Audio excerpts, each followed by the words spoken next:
ఆంధ్రప్రదేశ్ ఉప ముఖ్యమంత్రి, జనసేన అధినేత పవన్ కళ్యాణ్ గారి ఆరోగ్య పరిస్థితి మరియు ఆయనకు జరిగిన శస్త్రచికిత్సకు సంబంధించిన తాజా అధికారిక సమాచారం ఇప్పుడు చూద్దాం.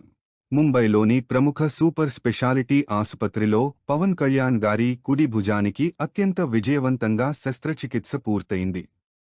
నిపుణులైన వైద్యుల బృందం ఈ చికిత్సను విజయవంతంగా నిర్వహించారు. పవన్ కళ్యాణ్ గారికి జరిగిన ఈ శస్త్రచికిత్స చాలా క్లిష్టమైనది కావడంతో వైద్యుల బృందం దాదాపు 3.5 గంటల పాటు శ్రమించి ఈ సర్జరీని అత్యంత విజయవంతంగా పూర్తి చేశారు. వైద్యులు తెలిపిన వివరాల ప్రకారం పవన్ కళ్యాణ్ గారి 2 భుజాల్లో తీవ్రమైన రోటేటర్ కఫ్ గాయాలు ఉన్నట్లు గతంలో నిర్వహించిన పలు వైద్య పరీక్షల్లో స్పష్టంగా తేలింది. అయితే ఈ శస్త్రచికిత్స సమయంలో వైద్యులు అదనంగా ఒక అవల్షన్ ఫ్రాక్చర్ను కూడా గుర్తించారు.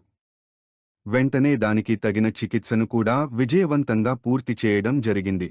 ఈ విషయం తెలిసిన వెంటనే ఆంధ్రప్రదేశ్ ముఖ్యమంత్రి నారా చంద్రబాబు నాయుడు గారు స్వయంగా ముంబైలోని ఆసుపత్రికి వెళ్లి పవన్ కళ్యాణ్ గారిని పరామర్శించారు. చంద్రబాబు నాయుడు గారు అక్కడ ఉన్న వైద్యులతో స్వయంగా మాట్లాడి శస్త్రచికిత్స వివరాలు మరియు పవన్ కళ్యాణ్ గారు త్వరగా కోలుకోవడానికి అందిస్తున్న చికిత్స గురించి అడిగి తెలుసుకున్నారు. ప్రస్తుతం పవన్ కళ్యాణ్ గారు వైద్యుల యొక్క నిరంతర పర్యవేక్షణలో ఆసుపత్రిలోని ప్రత్యేక గదిలో విశ్రాంతి తీసుకుంటూ వేగంగా కోలుకుంటున్నారు. ఆయన శరీరం కోలుకునే ప్రక్రియకు ఎలాంటి ఆటంకం లేదా ఒత్తిడి కలగకూడదనే ఉద్దేశ్యంతో వైద్యులు ముందుగా కేవలం ఒక భుజానికే ఈ శస్త్రచికిత్సను నిర్వహించారు. మొదటి శస్త్రచికిత్స నుండి పూర్తిగా కోలుకున్న తర్వాత ఆయన ఎడమ భుజానికి 2వ శస్త్రచికిత్సను సుమారు 2 నెలల కాలం తర్వాత నిర్వహించాలని వైద్యులు నిర్ణయించారు. శస్త్రచికిత్స అనంతరం వైద్యుల సూచనల మేరకు పవన్ కళ్యాణ్ గారు ప్రస్తుతం పూర్తి స్థాయి రీహాబిలిటేషన్ లేదా పునరావాస ఫిజియోథెరపీ చికిత్సపై దృష్టి సారించారు.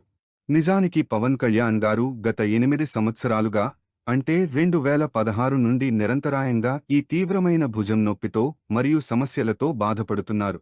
ఇంతకాలం ప్రజాసేవలో బిజీగా ఉండటం వల్ల ఆలస్యమైనప్పటికీ ఇప్పుడు వైద్యుల సలహా మేరకు క్రమమైన పరీక్షలు పూర్తి చేసి ఈ చికిత్సను విజయవంతం చేసుకున్నారు. ఆరోగ్య పరిస్థితి పూర్తిగా మెరుగుపడిన తర్వాత పవన్ కళ్యాణ్ గారు తిరిగి ఆంధ్రప్రదేశ్ ప్రభుత్వ కార్యక్రమాల్లో మరియు క్రియాశీలక ప్రజాసేవల్లో పూర్తి శక్తితో పాల్గొంటారు. రాజకీయాలతో పాటు పెండింగ్లో ఉన్న తన సినిమా షూటింగులలో కూడా ఆయన త్వరలోనే పాల్గొని తన అభిమానులను మరియు ప్రేక్షకులను అలరించడానికి సిద్ధమవుతున్నారు. పవన్ కళ్యాణ్ గారు ఈ శస్త్రచికిత్స నుండి అతి త్వరగా మరియు సంపూర్ణ ఆరోగ్యంతో కోలుకోవాలని కోట్లాది మంది అభిమానులు, ప్రజలు మరియు నాయకులు మనస్ఫూర్తిగా ప్రార్థిస్తున్నారు.